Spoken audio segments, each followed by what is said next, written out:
어머니는 여권도 없으시잖아요. 비행기 탈 줄이나 아세요? 며느리가 비웃었습니다. 사돈이 옆에서 킬킬거렸습니다. 아들은 아무 말도 하지 않았습니다. 저는 손주를 안고 공항 앞에서 그들을 배웅했습니다. 해외여행은 이번이 7번째였습니다. 매번 사돈만 데려갔습니다. 그날 밤 저는 충격적인 것을 발견했습니다. 오늘은 69세 어머니가 아들 내외의 충격적인 배신을 발견하고 비행기 뜨자마자 집을 팔아버린 통쾌한 사연입니다. 여러분, 혹시 자식을 위해 평생을 바쳤는데 뒤통수를 맞아본 적 있으신가요? 오늘 주인공이 어떻게 반격했는지 끝까지 함께 해주세요. 제 명의의 집이 담보로 잡혀 3억이 빠져나가 있었습니다. 며느리 카톡에는 이런 대화가 있었습니다. 여행 다녀오면 요양원에 집어넣자. 집은 팔아서 우리가 쓰면 돼. 저는 결심했습니다. 비행기가 뜨자마자 변호사를 찾아갔습니다. 그리고 일주일 뒤 엄마! 집이 왜 이래? 문이 왜 안 열려? 아들이 현관 앞에서 고래고래 소리를 질렀습니다. 관리사무소의 대답은 간단했습니다. 이 집 주인이 바뀌었습니다. 며느리의 얼굴이 새하얗게 질렸습니다. 현관 앞 바닥에 봉투 하나가 있었습니다. 엄마는 이제 내 인생 삽니다. 니들이 한 짓은 알고 있다. 그들의 지옥은 그때부터 시작되었습니다. 아들 내외가 유럽 여행 준비로 거실에서 캐리어를 꾸리고 있었습니다. 강순덕은 7살 손주 준서에게 저녁밥을 먹이면서 그 모습을 바라봤습니다. 거실 한가운데 펼쳐진 여행 가방 3개가 눈에 들어왔어요. 아들 박진우 것, 며느리 오미영 것, 그리고 사돈 오말순 것이었습니다. 순덕의 가방은 없었습니다. 며느리 미영이 휴대폰을 귀에 대고 들뜬 목소리로 통화를 시작했습니다. 어머니, 내일 공항에서 봬요. 이번엔 파리 에펠탑이랑 스위스 알프스 코스예요. 미영의 친정어머니 말순과 통화하는 것이었습니다. 순덕은 손주 입에 밥을 떠넣으며 못 들은 척했습니다. 하지만 가슴 한구석이 싸늘하게 식어갔어요. 준서가 숟가락을 내려놓으며 순덕을 올려다봤습니다. 할머니는 안 가요? 순덕은 억지로 미소를 지으며 준서의 머리를 쓰다듬었습니다. 할머니는 준서 봐줘야지. 준서 혼자 두면 안 되잖아. 준서는 고개를 갸웃거리더니 다시 밥을 먹기 시작했습니다. 아이는 아무것도 모르는 눈으로 할머니를 바라봤어요. 통화를 마친 미영이 거실로 나오며 캐리어 지퍼를 열었습니다. 순덕은 용기를 내어 며느리에게 다가갔습니다. 평생 이런 말을 꺼내본 적이 없었지만 이번만큼은 해보고 싶었어요. 미영아, 이번에는 나도 같이 가면 안 되겠니? 미영이 고개를 돌렸습니다. 순간 미영의 입꼬리가 실룩거렸어요. 어머니는 여권도 없으시잖아요. 비행기 탈 줄이나 아세요? 미영이 코웃음을 치며 말했습니다. 마침 현관문이 열리며 사돈 말순이 들어왔습니다. 말순은 미영의 말을 듣고 킬킬거리며 웃었어요. 맞아요, 순떡씨. 나이 들어서 비행기 타면 귀 아프고 힘들어요. 집에서 쉬는 게 나아요. 말순은 자신의 명품 가방을 소파에 던지듯 내려놓으며 말했습니다. 순덕은 아무 대꾸도 하지 못하고 그 자리에 서 있었습니다. 얼굴이 화끈거렸지만 꾹 참았어요. 아들 진우가 안방에서 나왔습니다. 순덕은 아들이라도 자신의 편을 들어주길 바라는 눈으로 바라봤습니다. 하지만 진우는 어머니와 눈을 마주치지 않았어요. 엄마는 준서 봐줘야지. 어린이집이 방학이잖아. 진우는 당연하다는 듯이 말하고 다시 안방으로 들어가 버렸습니다. 순덕의 표정이 돌처럼 굳어졌습니다. 가슴속에서 무언가가 부서지는 소리가 났어요. 그날 밤 순덕은 안방에서 홀로 서랍을 정리하고 있었습니다. 서랍 깊숙이 넣어둔 남편의 영정사진이 손에 잡혔어요. 순덕은 사진 속 남편의 얼굴을 오래도록 들여다봤습니다. 여보, 나 요즘 너무 힘들어요. 순덕은 작은 목소리로 중얼거렸습니다. 남편이 세상을 떠난 지 벌써 6년이었습니다. 그동안 순덕은 아들 내외와 함께 살며 손주를 돌봐왔어요. 지난 5년간 아들 내외가 해외여행을 간 것이 이번으로 7번째였습니다. 일본, 하와이, 태국, 베트남, 호주, 싱가포르. 매번 사돈 말순만 데려갔습니다. 순덕은 늘 집에서 손주를 맡으며 집을 지켰어요. 처음에는 그러려니 했습니다. 사돈이 어렵다고 친정 어머니니까 모시고 가는 거라고 생각했어요. 하지만 7번째가 되니 더 이상 그런 생각이 들지 않았습니다. 다음 날 아침이 밝았습니다. 현관 앞에 캐리어 3개가 줄지어 서 있었어요. 순덕은 손주 준서를 안고 현관에서 그들을 배웅했습니다. 말순이 선글라스를 쓰며 순덕을 힐끗 봤습니다. 순덕 씨, 집 잘 보고 있어요. 우리 금방 올게. 말순은 손을 흔들며 유유히 택시에 올라탔습니다. 미영이 그 뒤를 따랐고 진우는 어머니를 보지도 않고 택시에 탔어요. 택시가 모퉁이를 돌아 사라질 때까지 순덕은 그 자리에 서 있었습니다. 택시가 떠나고 순덕은 텅 빈 거실에 홀로 앉았습니다. 준서는 장난감을 가지러 제 방으로 뛰어갔어요. 순덕은 한숨을 깊이 내쉬며 거실을 둘러봤습니다. 그때 진우의 방 책상 위에 서류 봉투 하나가 눈에 들어왔습니다. 평소 같으면 그냥 지나쳤을 겁니다. 하지만 오늘따라 묘하게 눈길이 갔어요. 순덕은 무심코 서류 봉투를 집어들었습니다. 봉투 겉면에 은행 로고가 찍혀 있었어요. 순덕은 봉투를 열어 서류를 꺼내봤습니다. 순간 순덕의 눈이 휘둥그레졌습니다. 서류에는 자신의 이름이 적혀 있었어요.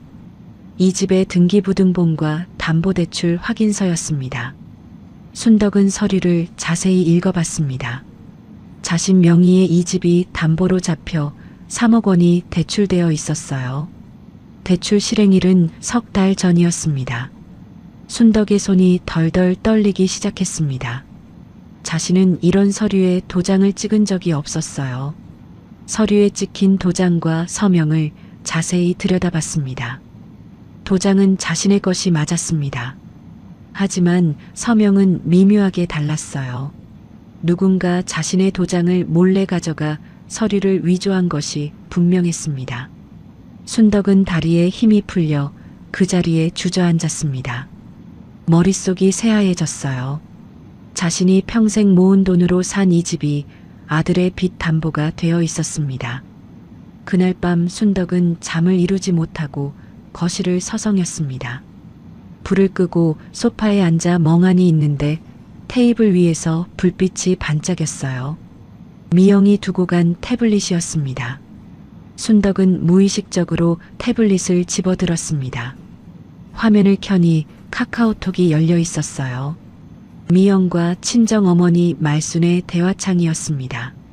순덕은 대화 내용을 읽기 시작했습니다. 읽으면 안 되는 것을 알았지만 손이 멈추지 않았어요. 한 줄 한 줄 읽어 내려갈수록 순덕의 얼굴이 창백하게 변해갔습니다. 여행 다녀오면 시어머니 요양원에 집어넣을 거야. 미영의 메시지였습니다. 순덕은 눈을 의심했어요. 그 집은 우리가 팔아서 빚 갚고 나머지는 우리가 쓰면 돼. 미영의 메시지가 이어졌습니다. 말순의 답장이 바로 아래 있었어요. 잘 됐네. 시어머니가 뭘 알겠어. 치매 왔다고 하면 그만이야. 순덕은 두 손으로 입을 틀어막았습니다. 목구멍에서 신음소리가 새어나왔어요. 숨이 막혀 거친 호흡을 몰아쉬었습니다. 5년 동안 손주를 키우고 집안일을 도맡아 했습니다. 아들 내외가 해외여행을 갈 때마다 사돈만 모시고 가도 참았어요. 그런데 이게 자신에게 돌아온 대가였습니다. 순덕은 태블릿을 내려놓고 창밖을 바라봤습니다. 어둠 속에 가로등 불빛만 희미하게 비치고 있었어요. 순덕의 눈에서 뜨거운 눈물이 흘러내렸습니다. 하지만 순덕은 소리내어 울지 않았습니다. 주먹을 꽉 쥐고 눈물을 닦아냈어요. 가슴속 깊은 곳에서 차가운 무언가가 굳어져 가는 것을 느꼈습니다. 순덕은 휴대폰을 꺼내 태블릿 화면을 촬영했습니다. 대화 내용을 한 장 한 장 저장했어요. 담보대출 서류도 함께 촬영해 두었습니다. 밤새 잠을 이루지 못한 순덕은 창문 너머로 동이 트는 것을 바라봤습니다. 결심이 섰어요. 더 이상 바보처럼 당하고만 있지 않겠다고 마음먹었습니다. 다음 날 아침 순덕은 손주 준서를 어린이집에 데려다 주었습니다. 밤새 잠을 못 자서 눈이 퉁퉁 부어 있었어요. 어린이집 선생님이 걱정스러운 눈으로 바라봤지만 순덕은 괜찮다며 손을 저었습니다. 어린이집을 나온 순덕은 곧장 은행으로 향했습니다. 버스 안에서도 어젯밤 본 서류와 카톡 대화가 머릿속을 떠나지 않았어요. 혹시 자신이 잘못 본 것은 아닐까 하는 신락 같은 희망을 품고 있었습니다. 은행에 도착한 순덕은 번호표를 뽑고 대기석에 앉았습니다. 손에 땀이 났어요. 심장이 쿵쾅거려서 옆 사람에게 들릴 것 같았습니다. 드디어 순덕의 차례가 왔습니다. 순덕은 창구 직원에게 담보대출 서류를 내밀었어요. 이 대출이 제 명의로 되어 있는데 제가 한 게 아닙니다. 확인 좀 해주세요. 직원이 서류를 받아들고 컴퓨터를 확인했습니다. 잠시 후 직원이 고개를 들었어요. 대출 실행일에 본인이 직접 오셨고 신분증과 도장을 지참하셨습니다. 순덕은 고개를 세차게 저었습니다. 그날 저는 병원에 입원해 있었어요. 제가 올 수가 없었다고요. 순덕은 미리 준비해온 입원 확인서를 꺼내 직원에게 보여줬습니다. 석 달 전 담보대출 실행일에 순덕은 담낭 수술로 병원에 입원해 있었어요. 누군가 그 틈을 노려 서류를 위조한 것이 분명했습니다. 직원의 얼굴이 굳어졌습니다. 서류 위조 가능성이 있으시네요. 법적 조치를 고려해 보시는 게 좋겠습니다. 직원은 조심스럽게 말하며 관련 서류 사본을 출력해 순덕에게 건넸습니다. 순덕은 서류를 받아들며 한숨을 내쉬었어요. 최악의 상황이 현실로 확인된 순간이었습니다. 은행을 나온 순덕은 근처 벤치에 주저앉았습니다. 다리에 힘이 풀려서 더 이상 걸을 수가 없었어요. 평생 자식을 위해 살아온 세월이 한순간에 무너지는 기분이었습니다. 한참을 앉아있던 순덕은 휴대폰을 꺼내 인터넷 검색을 시작했습니다. 부동산 전문 변호사를 찾아야 했어요. 손가락이 떨려서 글씨를 제대로 칠 수가 없었습니다. 검색 끝에 순덕은 한법률사무소를 찾아냈습니다. 상담 후기에 어르신들도 친절하게 상담해준다는 글이 있었어요. 순덕은 바로 전화를 걸어 상담 예약을 잡았습니다. 오후 2시 순덕은 법률사무소 문을 열고 들어갔습니다. 안내 직원이 대기실로 안내해 주었어요. 잠시 후 최 변호사가 상담실로 순덕을 불렀습니다.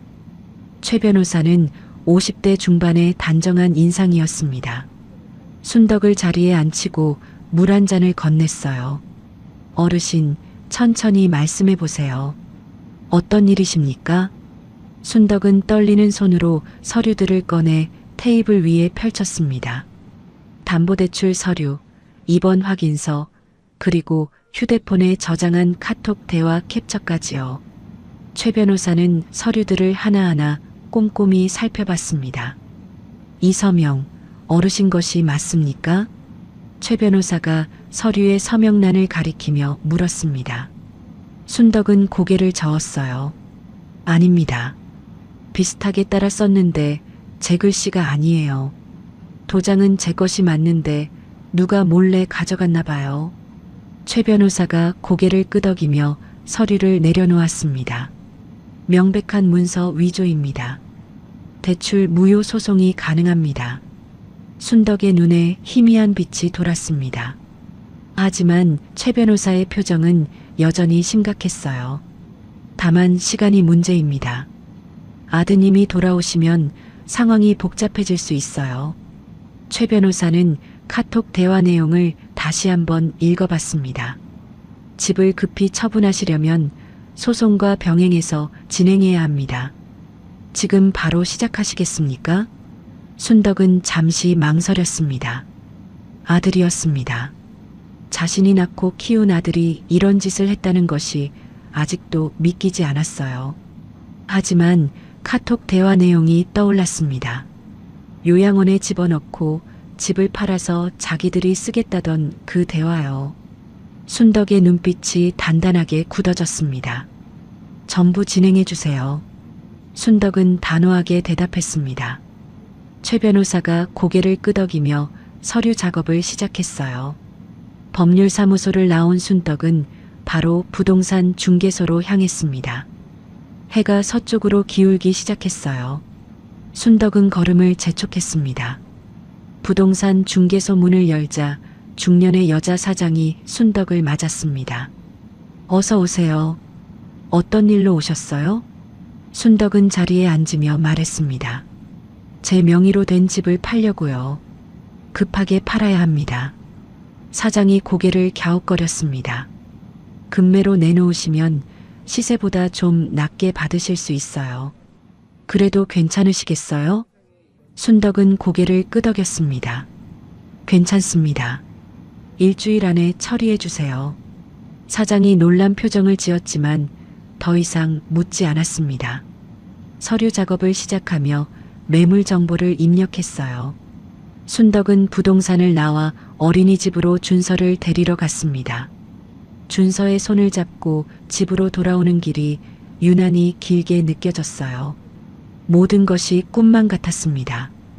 그날 밤 순덕은 준서를 재우고 거실에 앉아 휴대폰을 들여다봤습니다.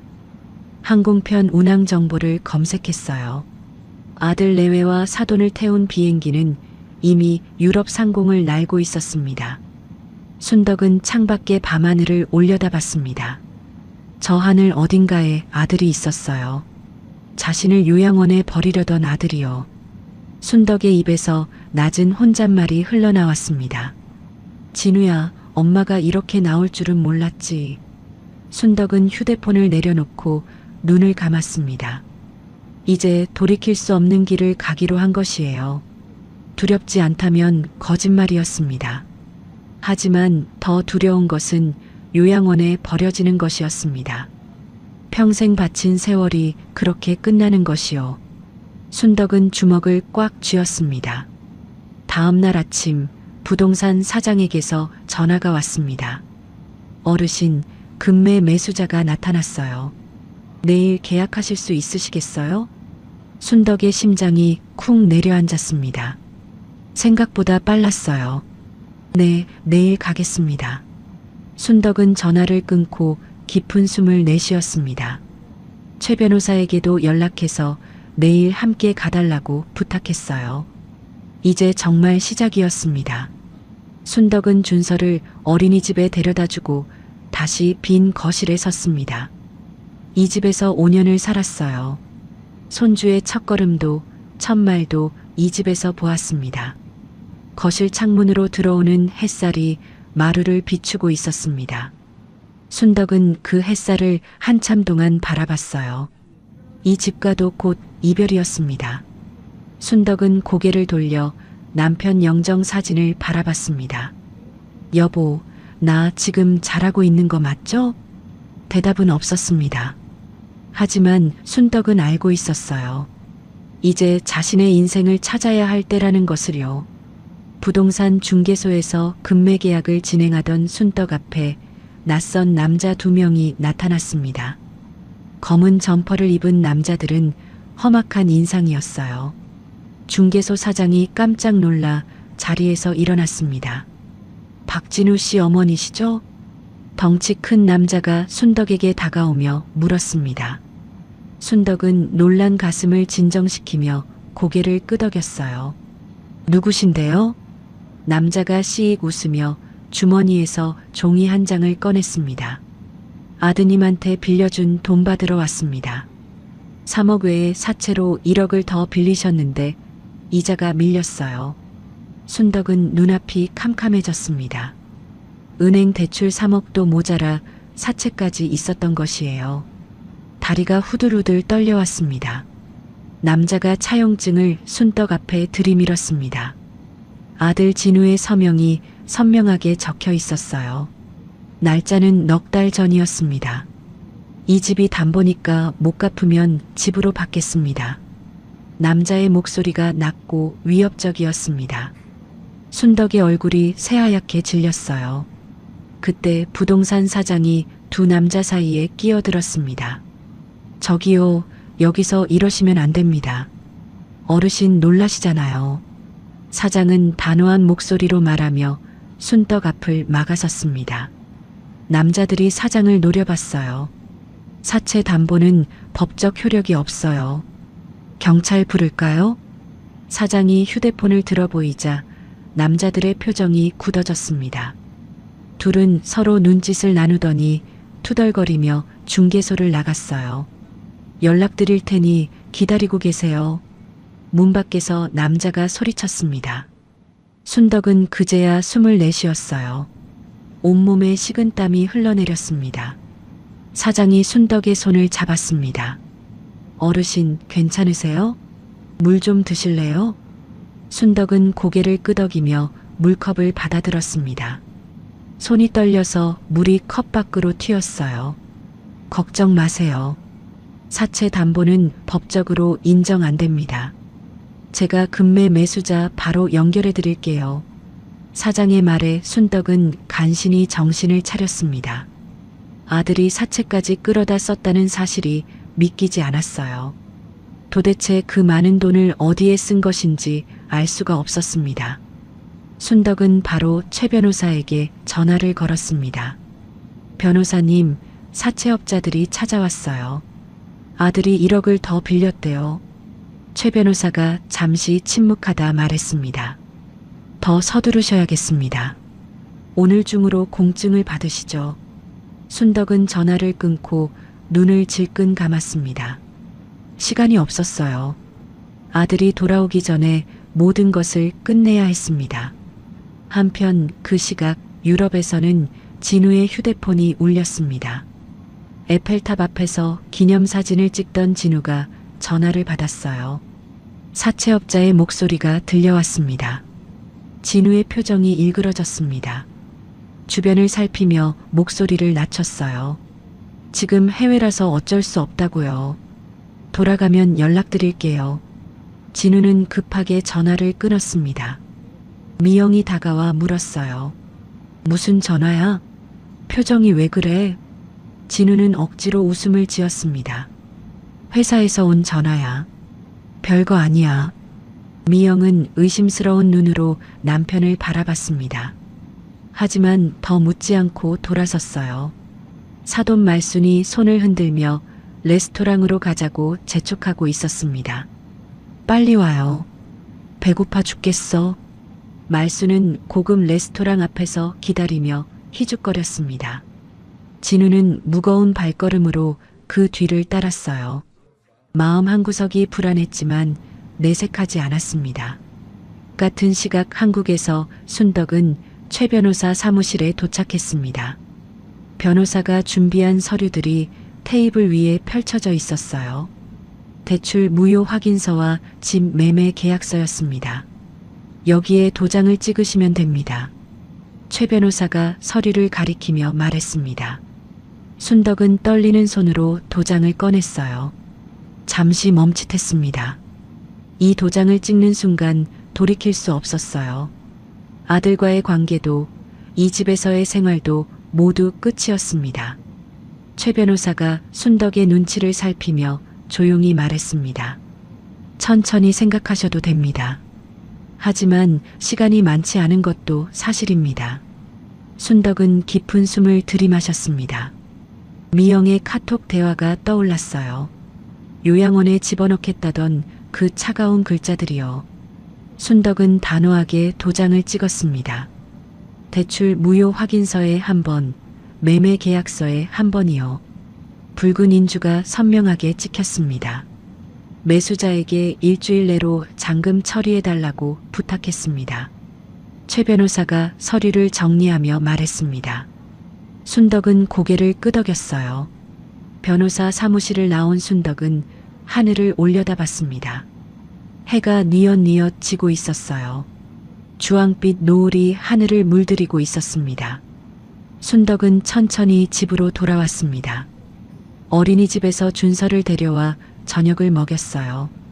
평소와 다름없이 손주와 시간을 보냈습니다. 준서가 잠든 후 순덕은 홀로 거실에 앉았습니다. 남편 영정 사진 앞에 물 한 잔을 올려놓았어요. 여보, 나 이제 그만 바보짓 끝내려고 해요. 순덕은 나지막이 중얼거렸습니다. 영정 사진 속 남편은 온화하게 웃고 있었어요. 순덕은 휴대폰을 꺼내 오랜 친구의 번호를 눌렀습니다. 신호음이 2번 울리고 반가운 목소리가 들려왔어요. 여보세요? 고향 친구 김복자였습니다. 순덕은 울컥 눈물이 날 것 같았어요. 복자야, 나야. 순덕이. 복자가 반가워하는 소리가 들렸습니다. 아이고, 이게 얼마만이야. 무슨 일이야? 순덕은 잠시 망설이다가 입을 열었습니다. 복자야, 나 내려가도 되겠니? 서울에서 더 이상 못 살겠어. 복자가 걱정스러운 목소리로 물었습니다. 무슨 일인데 그래? 아들네랑 무슨 일 있어? 순덕은 대답 대신 한숨을 내쉬었습니다. 전화기 너머로 복자의 숨소리가 들렸어요. 알았어. 뭔 일인지는 와서 얘기해. 내 방 비워놨어. 당장 와. 복자의 따뜻한 목소리에 순덕의 눈에서 눈물이 흘러내렸습니다. 오랜만에 느껴보는 따스함이었어요. 고마워, 복자야. 정리되는 대로 내려갈게. 전화를 끊은 순덕은 창밖을 바라봤습니다. 서울의 밤하늘에는 별이 보이지 않았어요. 고향 마을의 별이 가득한 밤하늘이 떠올랐습니다. 순덕은 자리에서 일어나 안방으로 들어갔습니다. 옷장 깊숙이 넣어둔 작은 상자를 꺼냈어요. 남편과의 추억이 담긴 사진들이었습니다. 젊은 시절 남편과 함께 운영했던 식당 사진도 있었습니다. 손때 묻은 행주를 두른 2사람이 환하게 웃고 있었어요. 순덕의 입가에 미소가 번졌습니다. 그 시절로 돌아갈 수는 없었습니다. 하지만 새로운 시작을 할 수는 있었어요. 순덕은 사진을 품에 안고 조용히 눈을 감았습니다. 일주일 후 잔금을 받은 순덕은 5년간 살던 집에서 짐을 정리했습니다. 가져갈 것은 많지 않았어요. 옷가지 몇 벌과 남편의 영정 사진, 그리고 추억이 담긴 사진첩뿐이었습니다. 순덕은 박스 3개에 짐을 담았습니다. 아들 내외의 물건은 손대지 않았어요. 그들의 옷, 가전제품, 가구 모두 그대로 두었습니다. 마지막으로 순덕은 현관 앞에 봉투 하나를 놓았습니다. 봉투 안에는 쪽지 한 장이 들어 있었어요. 순덕은 펜을 들고 천천히 글씨를 썼습니다. 엄마는 이제 내 인생 삽니다. 니들이 한 짓은 알고 있다. 순덕은 펜을 내려놓고 쪽지를 봉투에 넣었습니다. 더 이상 할 말이 없었어요. 5년간의 세월이 이 한 줄로 끝나는 것이었습니다. 순덕은 손주 준서를 데리고 남편의 사촌 누나인 고모할머니 댁으로 향했습니다. 고모할머니는 서울 외곽에 살고 있었어요. 미리 전화로 사정을 말씀드려 놓은 터였습니다. 고모할머니 댁 앞에서 순덕은 준서를 내려다봤습니다. 준서는 영문도 모른 채 할머니의 손을 꼭 잡고 있었어요. 할머니, 어디 가요? 나도 같이 가면 안 돼요? 준서의 맑은 눈이 순덕을 올려다봤습니다. 순덕의 가슴이 찢어지는 것 같았어요. 준서야, 할머니가 잠깐 멀리 다녀올 일이 있어. 고모 할머니랑 며칠만 있어. 순덕은 애써 미소를 지으며 준서의 머리를 쓰다듬었습니다. 눈물이 나올 것 같아서 고개를 돌렸어요. 고모 할머니가 현관문을 열고 나왔습니다. 이른이 넘은 고모 할머니는 순덕의 손을 꼭 잡았어요. 순덕아, 걱정 마. 내가 준서 잘 돌볼게. 순덕은 고모 할머니께 깊이 고개를 숙였습니다. 감사합니다, 고모님. 나쁜 할머니라고 생각하시겠지만 저도 이제 제 인생 살아야 할 것 같아요. 고모 할머니가 순덕의 등을 토닥였습니다. 무슨 소리야? 내가 얼마나 고생했는지 다 알아. 이제 내 인생 좀 살아. 순덕은 준서를 마지막으로 꼭 안아주었습니다. 준서의 작은 몸에서 비누 냄새가 났어요. 이 아이만은 원망하지 않았습니다. 시외버스 터미널에 도착한 순덕은 고향행 버스표를 끊었습니다. 30년 만에 돌아가는 고향이었어요. 버스에 오르는 발걸음이 무겁기도 하고 가볍기도 했습니다. 창밖으로 서울 풍경이 스쳐 지나갔습니다. 높은 빌딩들, 빽빽한 아파트들, 분주한 사람들이요. 순덕은 그 풍경을 오래도록 바라봤습니다. 3시간을 달려 버스가 고향 마을 정류장에 멈췄습니다. 순덕이 버스에서 내리자 익숙한 냄새가 코끝을 스쳤어요. 흙냄새와 풀냄새가 섞인 고향의 공기였습니다. 야, 순덕아. 마을 입구에서 김복자가 손을 흔들며 달려왔습니다. 복자는 순덕을 덥석 끌어안았어요. 이 뚱딴지야, 몇 년 만이야. 복자의 품에서 순덕은 그만 눈물을 터뜨리고 말았습니다. 참고 참았던 눈물이 한꺼번에 쏟아졌어요. 복자는 아무 말 없이 친구의 등을 쓸어주었습니다. 울어, 울어. 실컷 울고 나면 속이 풀려. 복자는 순덕을 달래며 마을 안쪽으로 이끌었습니다. 좁은 골목길을 지나 작은 분식집 앞에 섰어요. 간판에는 복자네 분식이라고 적혀 있었습니다. 여기가 내 가게야. 2층에 방이 있는데 내가 써. 복자가 가게 문을 열며 말했습니다. 순덕은 작지만 정갈한 가게 내부를 둘러봤어요. 테이블 4개가 놓인 아담한 공간이었습니다. 2층으로 올라가니 작은 방이 하나 있었습니다. 창문으로 마을 뒷산이 보였어요. 순덕은 짐을 내려놓고 창밖을 바라봤습니다. 복자야, 정말 고마워. 어떻게 이 은혜를 갚아야 할지 모르겠다. 복자가 손을 내저었습니다. 무슨 은혜야? 우리가 몇 년 친군데. 복자는 순덕을 방에 앉히고 따뜻한 차를 내왔습니다. 순덕은 차를 한 모금 마시며 한숨을 내쉬었어요. 복자야, 나 여기서 다시 시작하고 싶어. 뭐라도 하면서 살고 싶어. 복자의 눈이 반짝였습니다. 잘됐다. 나 혼자 이 가게 하기 힘들었어. 같이 하자. 순덕이 놀란 눈으로 복자를 바라봤습니다. 내가 뭘 도와줄 수 있겠어? 복자가 씩 웃었습니다. 야, 내 칼국수 손맛 잊었어? 학교 다닐 때 내가 만든 칼국수 얼마나 맛있었는데. 순덕도 모르게 입가에 미소가 번졌습니다. 젊은 시절 남편과 함께 식당을 운영했던 기억이 떠올랐어요. 그래, 한번 해볼게. 못하면 어떡하지? 복자가 순덕의 어깨를 툭 쳤습니다.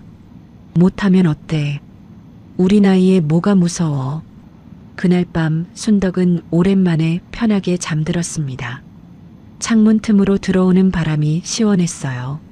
서울에서의 악몽 같은 날들이 조금씩 멀어지는 기분이었습니다. 같은 시각 인천공항에 아들 진우와 미영, 사돈 말순이 도착했습니다. 유럽 여행을 마치고 돌아온 그들은 피곤한 기색이 역력했어요. 하지만 집에 가면 편히 쉴 수 있을 거라 생각했습니다. 집 앞에 도착한 진우가 현관 비밀번호를 눌렀습니다. 그런데 문이 열리지 않았어요. 진우는 다시 한번 번호를 눌러봤습니다. 왜 안 열리지? 미영이 짜증스러운 목소리로 물었습니다. 비밀번호 틀린 거 아니야? 진우가 고개를 저었습니다. 아니야, 맞게 눌렀는데. 말순이 캐리어를 끌며 투덜거렸습니다. 빨리 좀 열어. 피곤해 죽겠어. 진우는 관리사무소에 전화를 걸었습니다. 잠시 후 진우의 얼굴이 새하얗게 질렸어요. 뭐라고요? 주인이 바뀌었다고요? 진우의 목소리가 떨렸습니다. 미영이 남편의 팔을 잡아 끌었어요. 무슨 소리야? 주인이 왜 바뀌어? 진우는 대답하지 못하고 멍하니 서 있었습니다. 그때 현관 앞 바닥에 떨어진 봉투가 눈에 들어왔어요. 진우가 봉투를 집어들고 열어봤습니다. 쪽지 한 장이 들어 있었습니다. 진우가 쪽지를 읽는 순간 다리에 힘이 풀렸어요. 엄마는 이제 내 인생 삽니다. 니들이 한 짓은 알고 있다. 미영이 쪽지를 빼앗아 읽더니 비명을 질렀습니다. 어머니가 미쳤어. 우리 집을 어떻게 팔아? 진우가 힘없이 대답했습니다. 원래 엄마 명의 집이야. 말순이 어리둥절한 표정으로 두 사람을 번갈아 봤습니다. 그럼 나는 오늘 어디서 자? 아무도 대답하지 못했습니다. 세 사람은 텅 빈 현관 앞에서 캐리어를 끌고 우왕좌왕했어요. 그 시각 고향 마을에서 순덕은 창문 너머로 별이 쏟아지는 밤하늘을 바라봤습니다. 서울에서는 볼 수 없던 별들이었어요. 순덕의 입가에 평온한 미소가 번졌습니다. 석 달이 흘렀습니다. 순덕과 복자가 함께 운영하는 고향 손맛집은 입소문을 타고 유명해졌어요. 간판도 새로 달고 메뉴판도 새로 만들었습니다. 순덕이 직접 반죽한 송칼국수와 손두부찌개가 대표 메뉴였습니다. 점심시간이면 줄을 서서 기다리는 손님들로 가게 앞이 북적였어요. 평일에도 테이블이 꽉 찰 정도였습니다. 여기 칼국수 2그릇이요. 복자가 주방을 향해 주문을 외쳤습니다. 순덕은 능숙한 손놀림으로 면을 삶아 그릇에 담았어요. 뜨거운 육수를 부으니 구수한 냄새가 가게 안에 퍼졌습니다. 손님들이 한 젓가락 먹더니 엄지를 치켜 세웠습니다. 이야, 이 맛이야. 우리 엄마가 끓여주던 그 맛이에요. 중년의 남자 손님이 감탄하며 말했습니다. 순덕은 뿌듯한 미소를 지으며 고개를 숙였어요. 맛있게 드세요. 저녁 장사를 마치고 순덕과 복자는 가게 문을 닫았습니다. 테이블을 닦으며 복자가 말했어요. 야, 오늘도 완판이다. 내일은 재료를 더 사와야겠어. 순덕이 웃으며 대답했습니다. 그래, 요즘 두부가 빨리 떨어져. 내일 새벽에 일찍 가자. 두 사람은 매출 장부를 정리하며 오늘 하루를 되돌아봤습니다. 힘들지만 보람찬 나날이었어요. 순덕은 이런 삶이 있을 줄 몰랐습니다. 어느 날 오후 가게에 낯선 사람들이 찾아왔습니다. 카메라를 들고 조명을 세우는 것이 방송국 사람들이었어요. 지역 방송국에서 귀촌 성공 사례를 취재하러 온 것이었습니다. 안녕하세요. 저희가 시골에서 찾은 행복이라는 프로그램을 만들고 있는데요. 젊은 여자 PD가 명함을 내밀며 말했습니다. 순덕은 손을 앞치마에 닦으며 당황했어요. 저 같은 사람을 왜 취재하시려고요? PD가 환하게 웃었습니다. 어르신 이야기가 많이 알려졌어요. 69세에 새 출발하셔서 식당을 성공시키셨다면서요. 순덕은 쑥스러워하며 복자를 바라봤습니다. 복자가 순덕의 등을 밀었어요. 야, 이런 기회가 어딨어. 인터뷰해. 카메라가 돌아가고 순덕은 처음엔 어색했습니다. 하지만 PD의 질문에 답하다 보니 점점 편해졌어요. 이 나이에 새 출발할 수 있다는 걸 보여주고 싶었어요. 순덕은 카메라를 똑바로 바라보며 말했습니다. 젊은 사람들만 꿈을 꿀 수 있는 게 아니에요. 우리도 할 수 있어요. PD가 고개를 끄덕이며 감동한 표정을 지었습니다. 인터뷰가 끝나고 방송팀이 떠난 후 복자가 순덕의 손을 잡았어요. 순덕아, 너 진짜 멋있었어. 순덕은 부끄러운 듯 고개를 숙였습니다. 에이, 무슨 멋이야. 그냥 솔직하게 말한 것뿐이야. 방송이 나간 후 전국에서 문의 전화가 쏟아졌습니다. 가맹점을 내고 싶다는 연락도 여러 통 왔어요. 순덕과 복자는 밤새 행복한 고민에 빠졌습니다. 우리가 이렇게까지 될 줄 몰랐지? 복자가 웃으며 말했습니다. 순덕도 따라 웃었어요. 그러게 꿈만 같아. 순덕은 번 돈의 일부를 마을에 기부하기로 했습니다. 어르신들을 위한 무료 경로 식당을 일주일에 한 번 열기로 한 것이에요. 마을 이장이 직접 찾아와 감사 인사를 전했습니다. 순덕 씨 덕분에 마을이 활기를 찾았어요. 정말 고맙습니다. 이장이 순덕의 손을 꼭 잡으며 말했습니다. 순덕은 손을 내저었어요. 아이고, 제가 뭘 했다고요. 저야말로 마을에서 새 삶을 얻은 거예요. 마을 주민들은 순덕을 마을 공로자로 추대했습니다. 순덕은 쑥스러워하면서도 가슴 한구석이 뜨거워졌어요. 평생 이런 대접을 받아본 적이 없었습니다. 한편 서울에서는 상황이 완전히 달랐습니다. 진우와 미영, 사돈 말수는 좁은 월세방에서 함께 살고 있었어요. 방 2칸짜리 빌라였습니다. 말순이 소파에 앉아 불평을 늘어놓았습니다. 이렇게 좁은 데서 어떻게 살아? 나 허리 아파 죽겠어. 미영이 짜증스러운 표정으로 대꾸했습니다. 저도 힘들어요, 엄마. 좀 참아요. 말순이 목소리를 높였습니다. 내가 이런 대접 받으려고 딸을 시집 보냈냐? 미영의 얼굴이 일그러졌습니다. 모녀 사이에 팽팽한 긴장감이 흘렀어요. 진우는 방 안에서 그 소리를 듣고 있었습니다. 회사 구조조정 명단에 이름이 오른 뒤로 매일이 불안했어요. 언제 잘릴지 모르는 상황이었습니다. 어느 날 밤 진우는 우연히 인터넷에서 어머니의 방송 영상을 발견했습니다. 지역 방송이 유튜브에 올라와 있었어요. 진우는 영상을 클릭했습니다. 화면 속에서 순덕이 환하게 웃고 있었습니다. 깔끔한 앞치마를 두르고 칼국수를 만드는 모습이었어요. 손님들에게 둘러싸여 행복해 보였습니다. 이 나이에 새 출발할 수 있다는 걸 보여주고 싶었어요. 어머니의 목소리가 화면에서 흘러나왔습니다. 진우의 눈에 눈물이 고였어요. 자신이 무엇을 잃었는지 그제야 알 것 같았습니다. 어머니의 희생을 당연하게 여겼던 지난 날들이 떠올랐어요. 진우는 휴대폰을 꽉 쥔 채 한참을 멍하니 앉아 있었습니다. 엄마한테 연락해 볼까? 진우가 거실로 나와 미영에게 말했습니다. 미영이 눈을 치켜떴어요. 뭐, 지금 그게 중요해? 진우가 고개를 끄덕였습니다. 엄마한테 사과하고 싶어? 미영이 코웃음을 쳤습니다. 사과는 무슨 사과야? 그 집 다시 뺏어와야지. 우리 돈으로 산 거잖아.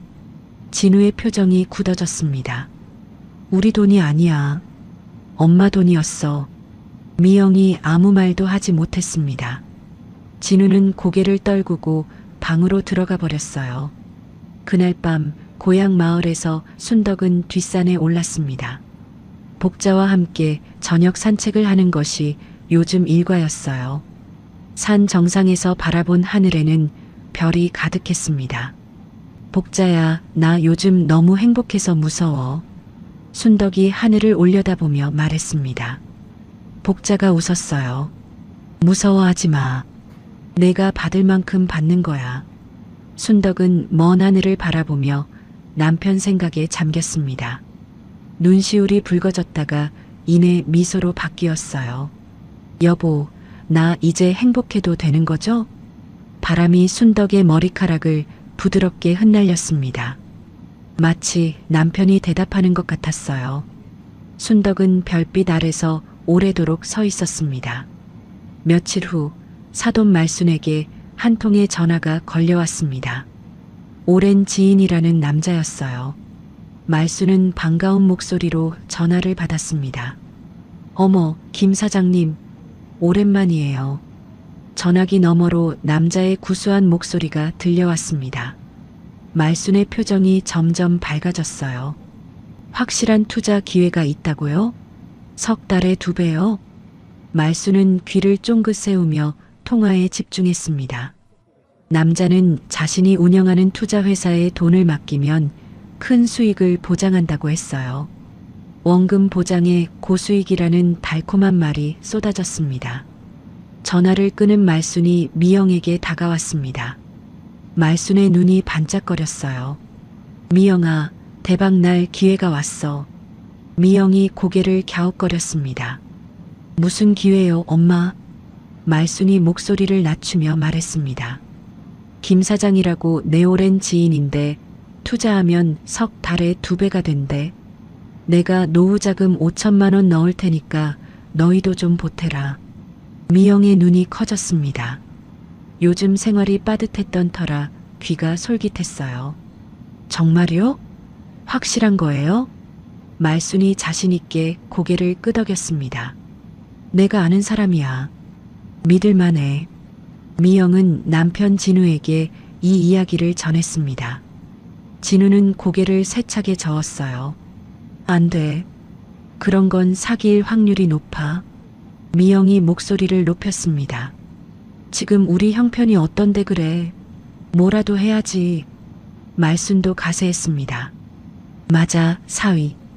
이렇게 좋은 기회를 왜 놓쳐? 돈 좀 벌어서 이 좁은 데서 나가야지. 진우는 두 사람의 압박에 시달렸습니다. 매일 밤 잠을 이루지 못했어요. 하지만 아내와 장모의 성화에 결국 무릎을 꿇었습니다. 진우는 회사에서 퇴직금 담보대출을 받았습니다. 7천만 원이었어요. 그 돈을 말순에게 건넸습니다. 말순은 총 1억 2천만 원을 김 사장에게 송금했습니다. 자신의 노후자금 5천만 원과 진우에게 받은 7천만 원을 합친 금액이었어요. 말순은 벌써 큰 돈을 벌 생각에 들떠 있었습니다. 석 달만 기다려. 우리 부자 된다. 말순이 자신만만하게 말했습니다. 미영도 기대에 부풀었어요. 진우만 불안한 표정으로 창밖을 바라봤습니다. 일주일이 지났습니다. 말순이 김 사장에게 전화를 걸었지만 연결되지 않았어요. 처음엔 바쁜가 보다 생각했습니다. 이틀이 더 지나도 전화는 받지 않았습니다.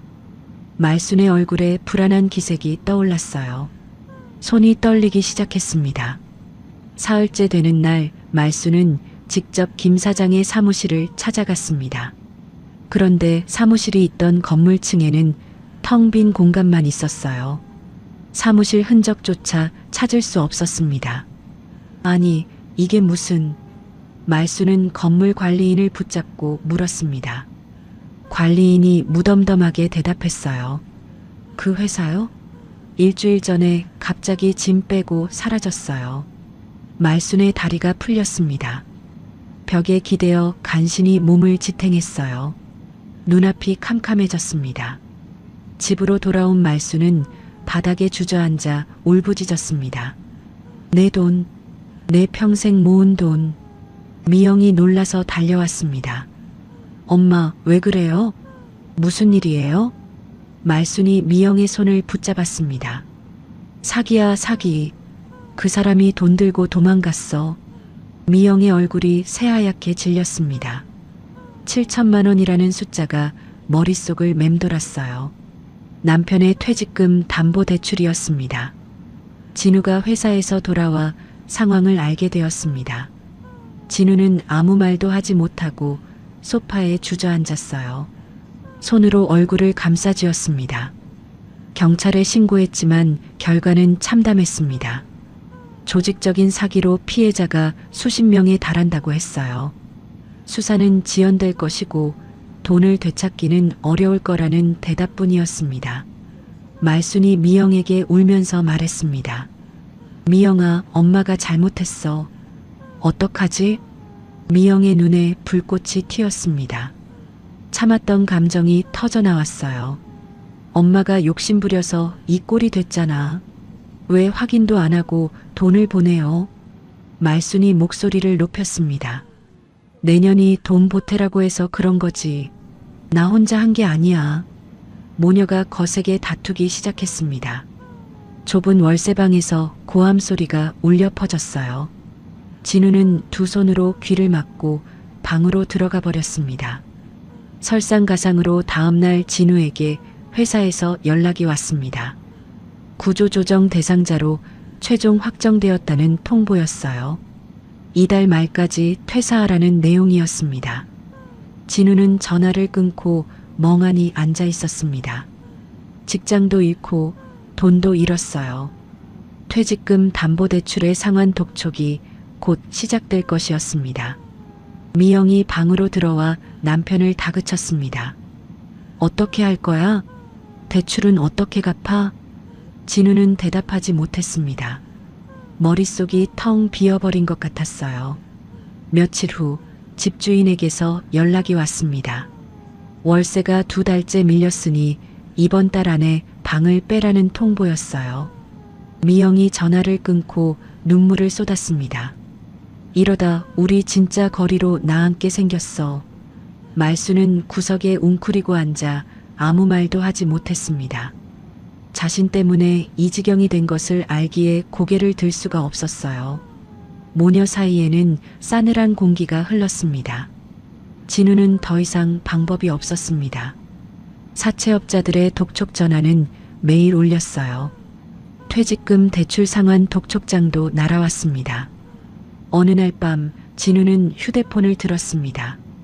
어머니 순덕의 번호를 찾아 전화를 걸었어요. 신호음이 울렸지만 순덕은 받지 않았습니다. 진우는 다시 전화를 걸었습니다. 2번, 3번, 4번이요.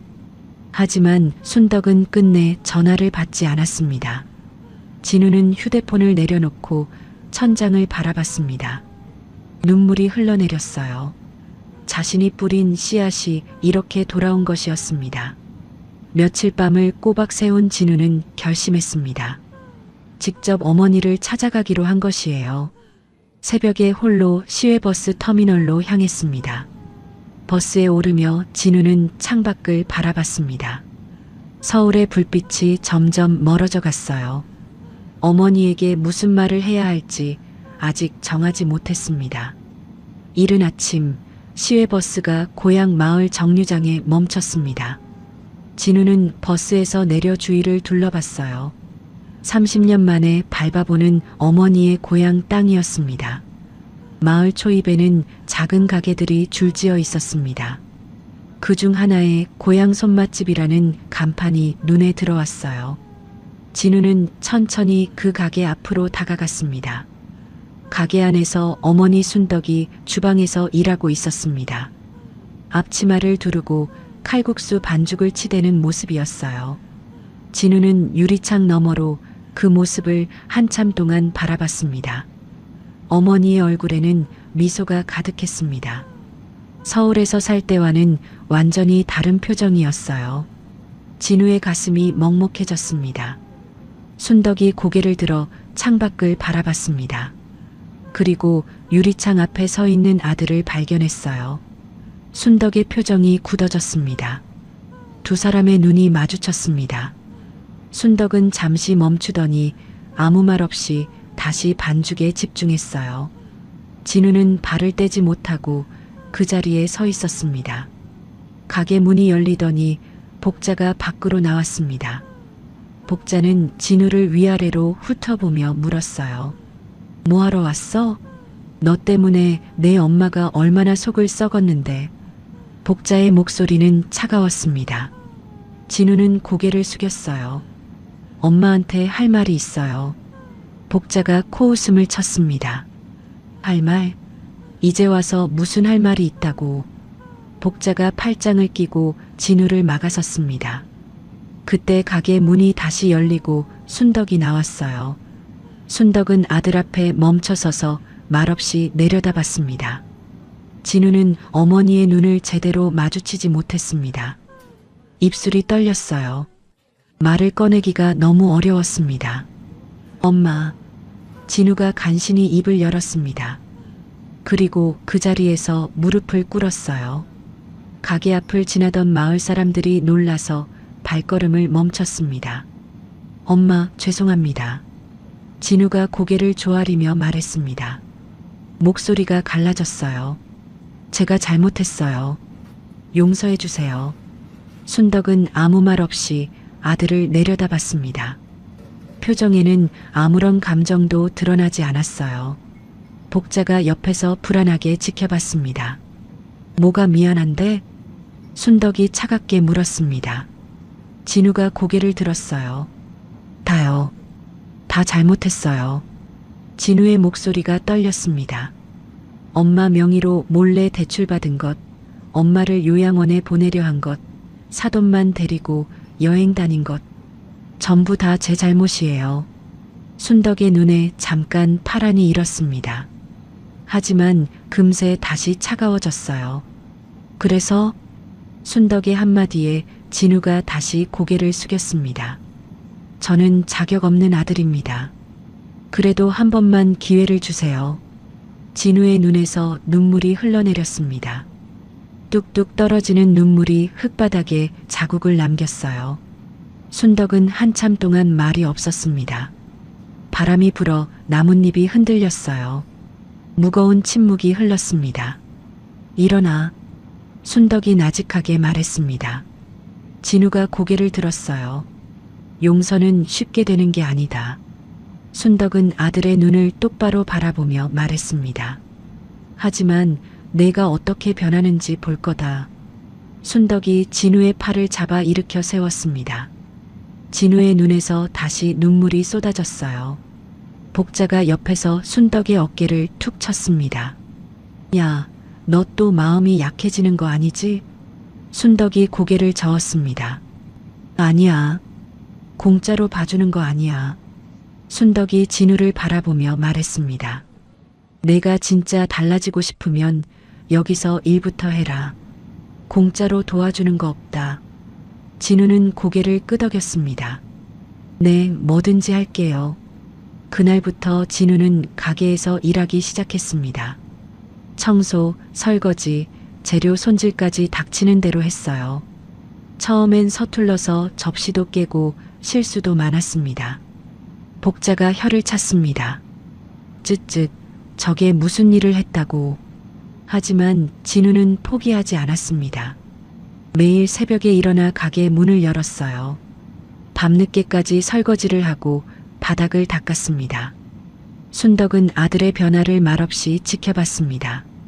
가끔 서로 눈이 마주치면 진우는 고개를 숙였어요.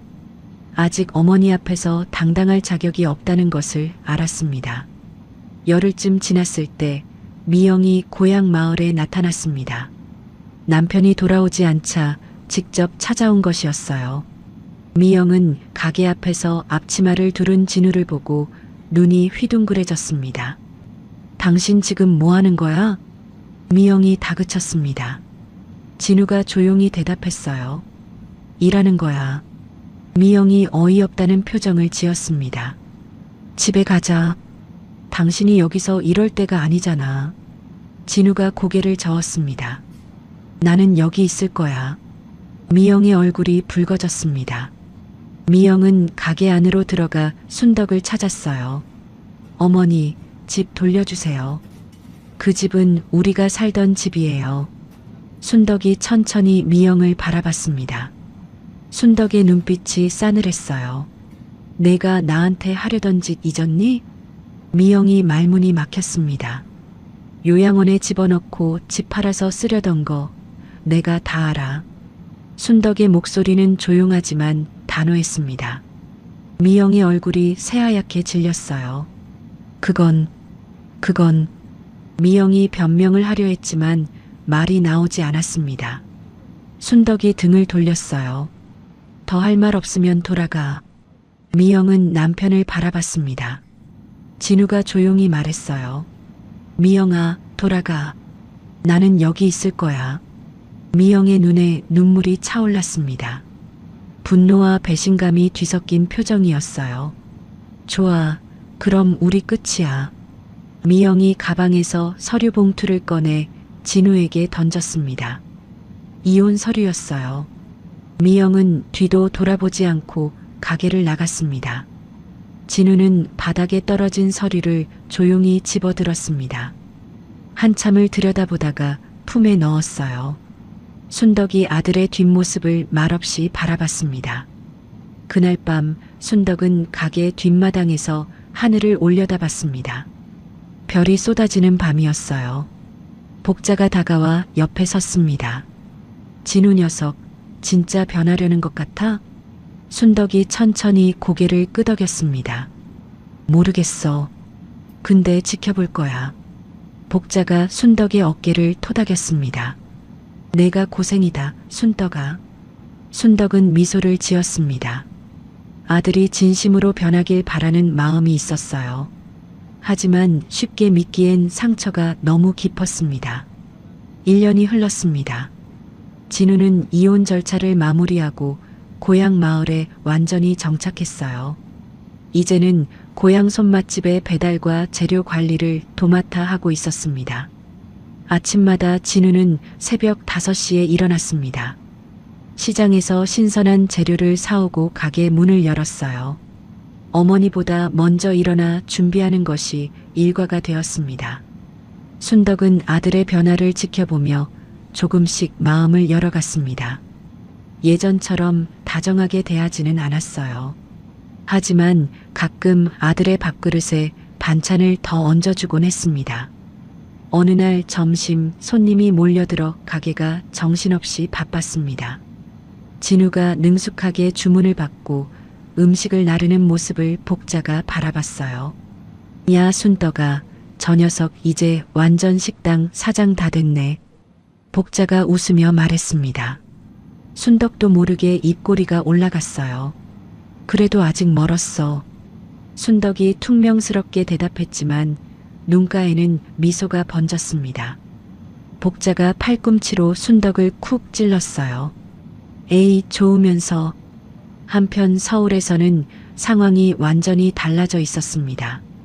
사돈 말수는 사기 사건 후유증과 스트레스로 건강이 악화되었어요. 결국 요양병원에 입원하게 되었습니다. 미영은 홀로 친정 어머니를 돌보며 힘겨운 나날을 보내고 있었습니다. 이혼 후 받을 재산도 없었고 직장도 구하지 못했어요. 좁은 원룸에서 근근히 생활하고 있었습니다. 어느 날 미영은 순덕에게 편지를 보내왔습니다. 떨리는 손으로 쓴 사과 편지였어요. 순덕은 편지를 읽어봤습니다. 편지에는 자신이 얼마나 잘못했는지, 얼마나 후회하고 있는지가 적혀 있었습니다. 용서해달라는 말도 있었어요. 순덕은 편지를 끝까지 읽고 서랍 속에 넣었습니다. 답장을 보내지는 않았습니다. 아직은 용서할 마음이 생기지 않았어요. 하지만 그 편지를 버리지도 않았습니다. 손주 준서는 방학 때마다 고향에 내려와 할머니와 시간을 보냈습니다. 고모 할머니 댁에서 잘 지내고 있었지만 할머니 순덕이 그리웠어요. 준서는 고향에 오면 할머니 곁을 떠나지 않았습니다. 할머니, 나 칼국수 만드는 거 배우고 싶어요. 준서가 반짝이는 눈으로 말했습니다. 순덕은 손주의 머리를 쓰다듬으며 웃었어요. 그래, 할머니가 가르쳐 줄게. 순덕은 준서에게 반죽하는 법을 알려주었습니다. 작은 손으로 밀가루를 치대는 준서의 모습이 사랑스러웠어요. 진우도 옆에서 그 모습을 지켜보며 미소를 지었습니다. 아빠도 할 줄 알아요? 준서가 아버지를 올려다보며 물었습니다. 진우가 쑥스럽게 대답했어요. 아빠는 이제 막 배우는 중이야. 순덕이 콧바람을 불었습니다. 내 아빠는 준서보다 더 못해. 준서가 깔깔 웃었습니다. 가게 안에 웃음소리가 퍼졌어요. 오랜만에 듣는 가족의 웃음이었습니다. 고향 손맛집은 2호점 오픈을 앞두고 있었습니다. 옆 마을에서 가게를 열어달라는 요청이 쏟아졌어요. 지역 신문에서 취재 요청도 들어왔습니다. 기자가 순덕에게 물었습니다. 사장님, 성공 비결이 뭡니까? 순덕이 잠시 생각하다가 대답했습니다. 자식한테 모든 걸 바치면 자식이 고마워할 줄 알았어요. 그게 아니더라고요. 기자가 고개를 끄덕이며 받아 적었습니다. 순덕이 말을 이었어요. 나를 먼저 챙겨야 자식도 제대로 보더라고요. 기자가 감탄하며 고개를 끄덕였습니다. 옆에 있던 복자가 끼어들었어요. 이 친구가 처음 왔을 땐 우울해 죽겠다 싶었는데 지금은 내가 기 빨려요. 복자가 농담을 던지자 순덕이 복자의 어깨를 치며 웃었습니다. 기자도 따라 웃었어요. 화기애애한 분위기 속에서 인터뷰가 끝났습니다. 진우는 어머니와 함께 마을 어르신들을 위한 무료 급식 봉사에 참여했습니다. 일주일에 한 번씩 경로당에서 점심을 대접하는 것이었어요. 진우는 어르신들에게 정성껏 음식을 나르며 인사를 드렸습니다. 맛있게 드세요, 어르신. 진우가 공손하게 말했습니다. 한 할머니가 진우의 손을 잡았어요. 순덕이 아들이지? 효자네, 효자. 진우는 부끄러운 듯 고개를 숙였습니다. 예전 같았으면 이런 말을 들을 자격이 없었어요. 이제는 조금씩 자격을 만들어가고 있었습니다. 봉사를 마치고 돌아오는 길에 순덕이 아들에게 말했습니다. 오늘 잘했어. 짧은 한마디였지만 진우의 가슴이 뜨거워졌습니다. 어머니에게 칭찬을 받은 것은 정말 오랜만이었어요. 감사합니다, 엄마. 진우가 고개를 숙이며 대답했습니다. 순덕은 아무 말 없이 앞서 걸었어요. 하지만 순덕의 발걸음이 평소보다 가벼워 보였습니다. 어느 저녁 가게 문을 닫은 후 순덕과 진우는 마을 뒷산에 올랐습니다. 복자도 함께였어요. 산 정상에 오르니 노을 지는 풍경이 눈앞에 펼쳐졌습니다. 붉은 노을이 하늘을 물들이고 있었습니다. 새들이 떼지어 날아가는 모습이 보였어요. 세 사람은 나란히 서서 그 풍경을 바라봤습니다. 엄마, 진작 이럴걸. 진우가 조용히 말했습니다. 순덕이 고개를 돌려 아들을 바라봤어요. 늦었다고 생각할 때가 진짜 늦은 거야. 순덕이 담담하게 대답했습니다. 진우가 고개를 끄덕였어요. 네, 명심할게요. 복자가 두 모자를 번갈아 보며 씩 웃었습니다. 야, 분위기 좋다. 낚일 데가 없네. 순덕이 복자의 팔을 잡아 끌었습니다. 무슨 소리야? 내가 없었으면 난 여기 없어. 복자가 쑥스러운 듯 고개를 돌렸습니다. 세 사람은 노을을 바라보며 한참을 서 있었어요. 순덕은 먼 하늘을 바라보며 남편을 떠올렸습니다. 눈시울이 살짝 붉어졌어요. 바람이 불어 순덕의 머리카락을 흩날렸습니다. 여보, 나 이제 괜찮아요. 순덕이 작게 중얼거렸습니다. 하늘에서 남편이 웃고 있는 것 같았어요. 순덕은 눈물을 닦고 환하게 웃었습니다. 진우와 복자도 따라 웃었어요. 세 사람은 나란히 산을 내려오기 시작했습니다. 해가 지고 어둠이 내려앉았습니다. 마을에는 하나둘 불이 켜졌어요. 고향 손맛집 간판에도 불이 들어왔습니다. 순덕은 가게 앞에 서서 간판을 올려다 봤습니다. 이 작은 가게가 자신에게 새 삶을 선물해 주었어요. 순덕의 입가에 평온한 미소가 번졌습니다. 내일도 모레도 이 가게의 불은 꺼지지 않을 것입니다. 순덕의 새로운 인생은 이제 막 시작이었어요. 따뜻한 국물처럼 든든한 내일이 기다리고 있었습니다. 아빠가 할아버지 죽이려고 해요. 순덕의 이야기 어떠셨나요? 차가운 겨울을 지나 따뜻한 봄꽃이 피듯 순덕도 긴 어둠을 지나 자신만의 빛을 찾았습니다. 혹시 아니 아들이 어머니 명의로 몰래 3억을 대출받는 게 말이 돼? 라고 생각하셨나요? 저도 처음엔 믿기 어려웠어요. 그런데 이 사연을 올리면 댓글에 꼭 이런 글이 달립니다. 저희 시어머니도 똑같이 당하셨어요. 우리 동네 어르신이 이거랑 똑같은 일 겪으셨어요. 제가 바로 그 순덕이에요. 세상에 이런 일이 생각보다 많더라고요. 그래서 오늘 사연을 보시는 분들께 한 말씀만 드릴게요. 순덕이 다시 일어설 수 있었던 건요, 자기 이름 석자를 끝까지 지켰기 때문이에요. 내 집, 내 통장, 내 도장, 아무리 내 자식이라도 함부로 맡기시면 안 됩니다. 그리고 하나 더요. 순덕 옆에는 50년 지기 친구 복자가 있었어요. 힘들 때 먼저 손 내밀어 준 건 자식이 아니라 친구였습니다. 여러분도 오랜 친구한테 안부 전화 한번 해보세요. 그 친구가 진짜 내 편이에요. 다만 오늘 사연은 실제 경험담을 바탕으로 각색한 거라 일부 과장된 부분이 있을 수 있어요. 이 점 양해 부탁드립니다. 혹시 지금 자식 때문에 속 썩고 계신 분 있으시면요, 포기하지 마세요. 순덕은 69살에 다시 시작했어요. 늦었다고 생각할 때가 가장 빠른 때입니다. 구독과 좋아요, 알림 설정을 눌러주시면 여러분께도 순덕처럼 진정한 행복이 찾아올 거예요. 댓글로 시청하고 계신 지역과 의견을 남겨주세요. 순전의 사연, 다음에도 재미있는 사연으로 찾아뵙겠습니다. 항상 건강하시고 행복하세요. 감사합니다.